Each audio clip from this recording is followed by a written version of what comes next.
ٹھیک ہے، مطلب انجینئر صاحب کو رگڑا لگا رہے ہیں آپ کہ اگر یہ شخص توبہ نہیں کرے گا مرنے سے پہلے یہ کفر کی حالت میں مرے گا. یہ کہتا ہے میں کسی مسلک کے فرقے کو اس کا مقصد ہے، میں آپ بتا رہا ہوں نہیں کر رہی ہے، کوئی نیا فرقہ ہے انجینئر. نہیں میں آپ کو بتا رہا ہوں اس کا کہ جب وہ اس مقصد میں کامیاب ہو جائیں گا کہ جو خود بھی غلط ثابت ہو جانا. ہاں یہ مقصد ہے، یہ نہیں دلائل موجود ہے ویسے. نہیں اس کے پاس کوئی دلیل نہیں ہے. نہیں ہاں کہ یہ خود غلط ثابت ہو چکا ہے. ہاں اس کا مقصد ہے اول تو تمام مذاہب مسالک کو غلط ثابت کرنا. یہ کون تھا، کب تھا ابن ثقافی؟ علماء کے سامنے تو یہ بیٹھ نہیں سکتا ہے. صحیح، اب 1000 سال پرانی بات بتا رہے ہیں. نئی جو پوت ہے آج سے 10 سال کے بعد نکلے گی، وہ کہیں گی توبہ نعوذ باللہ ثم انظر بسم اللہ من ذلک، کہیں گی کہ یہ دین ہی غلط ہے. نعوذ باللہ معاذ اللہ. یہ اور ہم لوگ وہ ہیں جو علماء کی جوتیاں سیدھی کرتے ہیں. ہم اس بات پہ فخر کرتے ہیں کہ ہم الحمدللہ ان کی صحبت میں رہے. ہم علمی کتابی نہیں، ہم علمی رجالی ہے. واہ واہ واہ، ٹھیک ہے نا. ٹھیک ہے. ہم رجال اللہ سے علم حاصل کرتے ہیں، کتاب سے نہیں. کتاب سے علم حاصل کرنے والا خطا پہ زیادہ ہوگا ثواب کے نسبت. ٹھیک ہے، مطلب انجینئر صاحب کو رگڑا لگا رہے ہیں آپ. نہیں بالکل، وہ تو گمراہ شخص ہے. اچھا ہاں، اور میں اس کے بارے میں یہ کلیئرلی کہتا ہوں آپ کے سامنے، آپ کے پوڈ کاسٹ کے سامنے، ان کے چیلوں کو بھی کہتا ہوں جی کہ اگر یہ شخص توبہ نہیں کرے گا مرنے سے پہلے، جی، یعنی اگر اس کے نصیب میں توبہ نہیں لکھی، جی، تو آپ یہ فاروق رضا التجانی کے یا یہ دعویٰ لکھ لیں کہ یہ کفر کی حالت میں مرے گا. اللہ، اور ساری دنیا اس کی کفر کو دیکھیں گی. استغفر اللہ. کیونکہ اتنا آسان نہیں ہے اولیاء کرام کو شتم کرنا. یہ شخص میں نے اس کی پوڈ کاسٹ سنی، میرے رونتے کھڑے ہو گئے کہ جب یہ اولیاء کو گالیاں دے رہا ہے. انا للہ و انا الیہ. صحابہ کی تو گستاخ ہے، رسول اللہ کی گستاخی، اہل بیت کی گستاخی، اللہ کی بھی جو ہے نا اس کی جو توحید جو اس نے کہہ دیا تھا کہ وہ جو ہے نا تمہیں جو ہے نا مینی خدا بنا دیں گا. بکواس قسم کی بات ہے. ٹھیک ہے نا. یہ تو ایک پلانٹڈ شخص ہے، یا تو ان کے ہاتھوں کھیل رہا ہے جنہوں نے اس کو پلانٹ کیا ہوا ہے، یا انجانے میں. کیونکہ پاکستان کو آج سے 20 سال پہلے جی ایک چیز یعنی بنائی گئی تھی مشرف کے دور میں، خاص طور پہ کہ آپ پاکستان کو اسلامی اسٹیٹ سے ہٹا کے ایک سیکولر اور لادینی اسٹیٹ بنانا ہے. اچھا، ہاں ڈیفینیٹلی.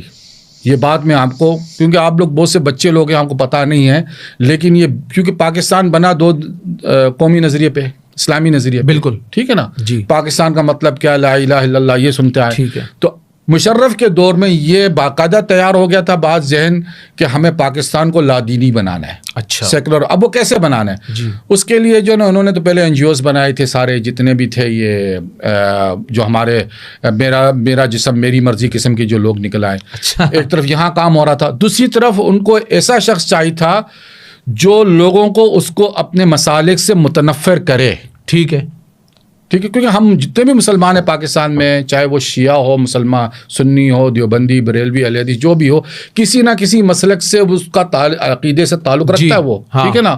وہ اپنے عقیدے کو، یہ کہتا ہے میں کسی مسلک کے فرقے کو اس کا مقصد ہے، میں آپ بتا رہا ہوں نہیں کر رہی ہے، کوئی نیا فرقہ ہے انجینئر. نہیں میں آپ کو بتا رہا ہوں اس کا مقصد کیا ہے، یہ کیوں لانچ ہوا ہے، میں آپ بتا رہا ہوں. جی، ہم بس مقصد سے اپنے ہٹ رہے ہیں نا. اصل میں اس پہ آ رہا ہوں، لیکن یہ بات بہت آپ نے چونکہ نام لے لیا نا، تو اب یہ ضروری ہے کہنا. ضرور. اس کا مقصد یہ ہے کہ تمام جو نئے کچے ذہن بچے ہیں، جی، جن کا علم زیادہ نہیں ہے، جن کو تعلیم زیادہ علم حاصل نہیں ہوا ہے، ان کے سامنے ہر مسلک کی اختلافاتی باتوں کو بیان کیا جائے. ٹھیک ہے.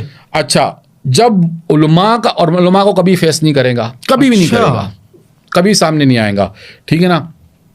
یہاں تک کہ جب وہ اس مقصد میں کامیاب ہو جائیں گا کہ جو متنفر، کیونکہ ہر 10 سال کے بعد ایک نئی پوت آتی ہے. جی جی، ٹھیک ہے نا. کیونکہ بچہ جو ہوتا ہے نا 10 سال کا، اس کو دین کو پتا ہوتا ہے کہ ابھی نماز پڑھنی ہے، اس طرح انہیں کو ورغلانا ہے. تو انہیں کو یہ آہستہ آہستہ ورغلا کے جب وہ 20 سال کا ہوگا پھر، اور اس کے بعد خود بھی غلط ثابت ہو جانا.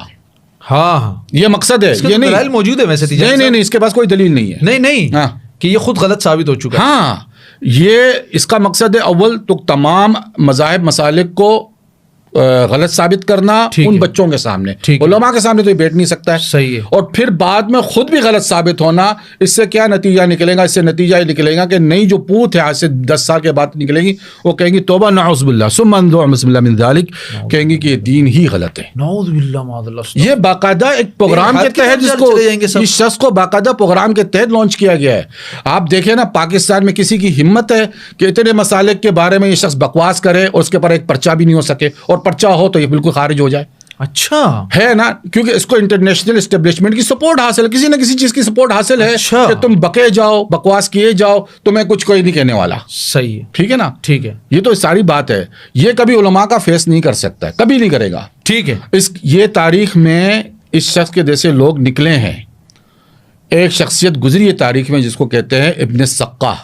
اچھا, ہاں, وہ اور انجینئر مرزا جہلمی دونوں ایک ہی شخصیت ہے. تو یہ کون تھا ابن سقا؟ ابن سقا کی جو ہے نا, اب یہ کہیں گے یہ کہانیاں سناتے ہیں. کہانیاں ہم ایسی نہیں سناتے ہیں کسی فلمی مووی سے, جو یہ فلمیں دیکھ کے جو ہے نا, یا ڈرامے دیکھ کے سناتے, فلانے ڈرامے میں یہ فلانا قصہ تھا, فلانی کہانی. ہم آپ کو اگر کوئی بات سناتے ہیں تو بڑے علماء مشاہیر کی باتوں میں سے بتاتے ہیں کہ انہوں نے یہ باتیں لکھی. یہ کون تھا, کب تھا ابن سقا؟ ابن سقا کی کہانی مواہب الدنیا میں آپ کو حجر بن اسقلانی کی کتاب میں بھی مل جائیں گی, اور بہت سے علماء نے کہا ہے. اور اس کو جو ایک قصہ جو تھا, ڈیجیٹل ابن سقا ہے یہ اس کا نہیں, ہر دور میں ایک ابن سقا ضرور آتا ہے, یعنی برسوں بعد. لیکن چونکہ سوشل میڈیا کا دور ہے تو یہ بالکل ظاہر ہو گیا. کچھ علماء نے اس کو کاذب دجال کہا ہے. دجال تو ایک طریقے کے ہے, بن گیا نا, میں بتا رہا ہوں. گمراہ تو پکا ہے شخص, بس ایک کہانی ہونی رہ گئی. نہیں, وہ تو خیر وہ الگ, وہ نکلے گی شخصیت. لیکن یہ ابن سقا اس لیے کہ ابن سقا کی بھی یہی کیفیت تھی, یہی تھا. اچھا, ہاں, ایک بہت بڑے جو شافی مذہب کے قاضی تھے اپنے دور میں. ٹھیک. اور وہ کہتے ہیں کہ میں, ابن عسرون کا نام تھا, میں اور شیخ عبد القادر جیلانی رحمۃ اللہ علیہ تعالی اور ابن سقا یہ شخص لڑکا, ہم تینوں جو ہے نا ایک ہی مدرسے میں پڑھتے تھے ایک ہی زمانے میں. اچھا, وہ یہ کہانی آپ 1000 سال پرانی بات بتا رہے ہیں. ہاں سمجھ لیں آپ. ٹھیک ہے. شیخ عبد القادر جیلانی رحمۃ اللہ علیہ زمانے. تو ہمارے دور میں ایک بڑا بزرگ تھا جن کا نام تھا یوسف الحمدانی. اچھا, ان کو غوث کے نام سے بڑا مشہور تھا. غوث, ٹھیک ہے نا. غوث پاک تو میرے خیال سے امام عبد القادر جیلانی رحمہ اللہ کو کہا جاتا ہے. غوث اصل میں لقب ہے. ہاں, وہ اولیاء کا لقب ہوتا ہے. ٹھیک ہے. اچھا, مختلف وقتوں کے جو غوث ہوتے ہیں. ٹھیک ہے, ٹھیک ہے. شیخ یوسف الحمدانی اپنے دور کے بہت بڑے قطب تھے, اور وہ ان کے غوث کے نام سے پہچان. ان کی ایک کرامت یہ تھی کہ وہ اچانک ہی لوگوں کے بیچ میں آ جاتے تھے جی, اور اچانک ہی غائب ہو جاتے تھے. یعنی ان کو پتہ نہیں چلتا تھا کہ کب آئے اور کب گئے. یہ ان کی ایک بڑی کرامت تھی لوگوں کے بیچ میں. تو کہتے ہیں کہ ہم نے, ابن عسرون کہتا ہے کہ میں اور شیخ عبد القادر جیلانی رحمۃ اللہ, یعنی یہ زمانہ طالب علمی کی بات ہو رہی ہے جی, اور ابن سقا, ہم تینوں نے یہ نیت باندھی کہ ہم جو ہے نا جائیں گے آج شیخ یوسف الحمدانی سے ملنے کے لیے. ٹھیک ہے. اور وہ جو تھا وہ کچھ یعنی شہر سے کچھ دور علاقے میں رہتا تھا, ان کا ڈیرا تھا. جی جی. تو بہرحال کہہ لیں گے ہم راستے میں تھے تو ابن سقا کہتا ہے کہ آج میں یوسف ہمدانی سے, یعنی شیخ یوسف ہمدانی سے ایسا سوال پوچھوں گا کہ اس کو میں لاجواب کر دوں گا. اچھا, کہتا ہے نا کہ میں دیوں, وہ بالکل یہ چرب زبان تھا. اچھا, اپنے وقت چرب زبان آدمی تھا, کیونکہ علم کے ساتھ اگر آپ کو ادب نہیں آئے تو آپ کا علم ابلیس کا علم ایک ہے. ہاں, ٹھیک ہے نا. صحیح ہے. تو اسی طریقے سے اپنے سقا نے اسے کہا کہ میں ان سے ایسا سوال پوچھوں گا کہ میں اس کو لاجواب کر دوں گا. ٹھیک ہے. یہ جواب نہیں دے سکیں گا. ابن عسرون کہتا ہے کہ میں نے کہا کہ نہیں, میں صرف ان سے جو ہے نا دعا لوں گا کہ اللہ تعالیٰ میری روزی میں برکت دے, اور میں دیکھوں گا حضور کا علم کتنا زیادہ ہے. ٹھیک ہے. یعنی میں دیکھوں گا کہ وہ کس قدر عالم, میں ان کو ایسا کوئی سوال نہیں کروں گا کہ وہ عاجز آ جائے اپنے معاملے. ٹھیک ہے. ٹھیک ہے نا. شیخ عبد القادر جیلانی رحمۃ اللہ علیہ کہتا ہے معاذ اللہ کی پناہ میں ان سے کوئی سوال کروں یا کوئی ایسی بات کروں اچھا جو خلاف ادب ہو. میں تو صرف تبرک کے طور پہ ان کے پاس جاؤں گا, یعنی ان سے صرف تبرک حاصل کروں گا. ٹھیک ہے. کہہ لیں کہ ہم پوچھے اور ڈیرے میں ہم بیٹھ گئے, وہاں پہ انتظار میں تھے تو کہ اچانک ہی شیخ یوسف ہمدانی ہمارے سامنے ظاہر ہو گئے. اچھا, اور بڑے یعنی غضبناک تھے, ان کا چہرہ سرخ ہو رہا تھا, لاکھ سرخ. اور وہ یوسف ان کو دیکھتے اپنے سقا کو غور سے, تو کہتے ابن سقا تم نے کیا سمجھا ہوا ہے, جو کچھ تمہارے دل میں اس کو اللہ تعالیٰ مجھ پہ کشف نہیں کر سکتا ہے. اچھا, تمہارا سوال یہ ہے اور اس کا جواب یہ ہے, لیکن جو کچھ میں دیکھ رہا ہوں وہ تم نہیں جانتے ہو. کہہ لیں کیا, کہہ لیں میں یہ دیکھ رہا ہوں کہ کفر کی جو آگ ہے وہ تمہاری آنکھوں سے نکل رہی ہے. استغفر اللہ ربی. اور مجھے میری طرف دیکھنے کے لگے ابن عسرون تم اپنے وقت کے بہت بڑے درجے پہ عالم میں پہنچ جاؤں گے, لیکن تمہیں مال کی طلب ہے نا, تو تمہیں مال بھی مل جائے گا, لیکن تمہارے موت کے وقت تمہارے جو رشتہ دار جو ہے وہ تمہارے مال پہ جھگڑیں گے. یہ کن سے کہا انہوں نے؟ ابن عسرون جو کہانی کا جو سنا رہے. ٹھیک ہے. اور شیخ عبد القادر جیلانی کو کہا کہ لیں گے میں دیکھ رہا ہوں کہ تو ایک وقت آئے گا کہ تم ممبر پہ کھڑے ہو کے کہوں گے کہ میرا یہ پیر تمام اولیاء کی گردنوں پر ہے. اچھا, کہہ لیں وقت گزرا کہہ لیں گے مجھے خلیفہ نے جو ہے نا اپنے قاضی قضا کے مجلس پہ لے آئے اور میں وہاں پہ قاضی بن گیا. اور ابن سقا چونکہ بڑا چرب زبان تھا, بہت ذہین تھا, بہت فاتن تھا اپنی باتوں میں, اور بہت دلائل دیتا تھا, مناظرے شروع کر دیا اس نے. اچھا, یہ تو کسی کے سامنے ہی نہیں آتا ہے نا, وہ تو بڑا مناظر تھا. بہرحال ابن سقا کو جو ہے کہا کہ تم تھا بظاہر مسلمان تھا. اب اس کی کہانی پوری کیا ہوتی ہے. تو وہ چلا گیا, اس کو کہا کہ تم روم چلے جاؤ, اہل روم کے پاس چلے جاؤ اور وہاں مناظرے کرو. تو ابن سقا نے جو ہے نا, عیسائیوں سے کافی اس کے مناظرے ہوتے تھے, تو کہہ لیں گے ابن سقا روم چلا گیا اور وہاں پر جا کر جو ہے نا مناظرے کرنے لگا. لیکن اللہ نے چونکہ اس کی خاتمیت اچھی نہیں لکھی تھی, کیونکہ اس لیے کہ وہ بدتمیز تھا, صحیح, جیسا کہ یہ شخص ہے. ٹھیک ہے.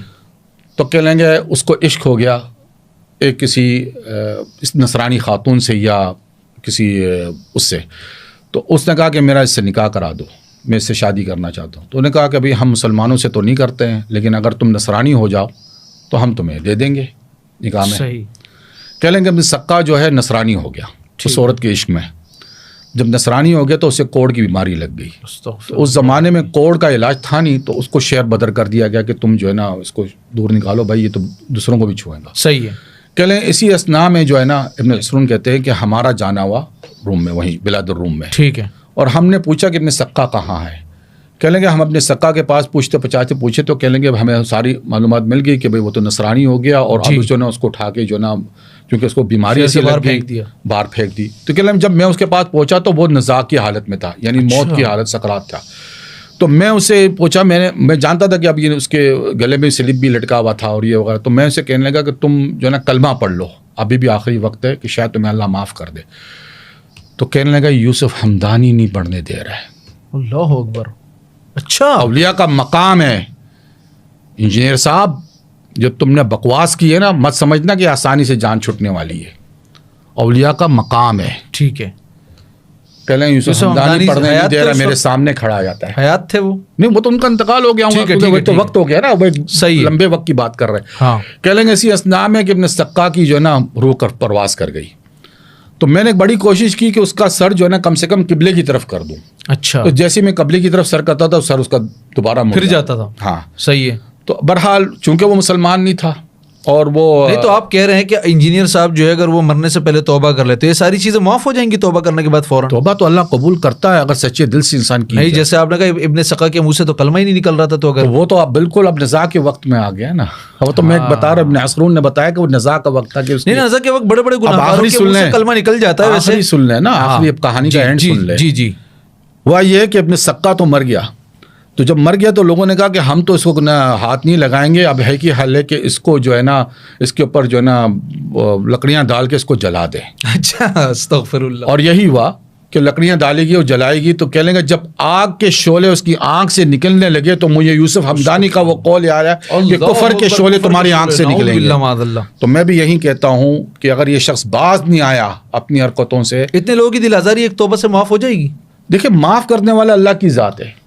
اللہ تو معاف کر دیتا ہے. بس اللہ معاف کر دے. اگر اللہ نے دیکھیں, اگر اللہ کسی چیز کو معافی کر دے تو وہ پھر اپنے بندوں کے دل بھی بدل دیتا ہے. اچھا. کیونکہ اللہ کے 2 انگلیوں کے بیچ میں انسان کا دل ہے. ٹھیک ہے, کسی کو اللہ پھیر دے. حدیث ہے, تو یہ تو بالکل حدیث ہے نا. سبحان اللہ. ہاں, تو یہاں پہ معافی کا تعلق اللہ سے ہے. جی, وہ سور والی بات پر آ جائیں مفتی صاحب. اچھا, بلکہ میرے منہ سے مفتی نکل گیا. چلے نہیں, یہاں پہ ابن سقا کا کام تمام ہو گیا. تو ابن عثرون کہتا ہے کہ میرے پاس بھی بڑی دولت آئی, اور میں جب اب مرنے کا وقت ہوں تو میرے وہی بات یوسف ہمدانی کی جو پیشن گوئی تھی, میرے ابھی سے جو ہے نا رشتہ دار لڑنے جگڑنا شروع کر دیے مال پر, اور میں اس وقت جو ہے نا اپنی موت کے وقت ہوں. اور وہی زمانہ تھا جب حضرت شیخ عبد القادر جیلانی نے کہا, غوث پاک بن گئے, غوث پاک نے کہا کہ میرا یہ پیر جو ہے نا تمام اولیاء کی گردنوں پر. اچھا, ٹھیک ہے نا. یہ تو یہی کہانی. اب آگے آ جائیں وہ نفختین دیکھیں جناب, یہ تو حدیث سے اور قرآن سے ثابت ہو گئی ہے.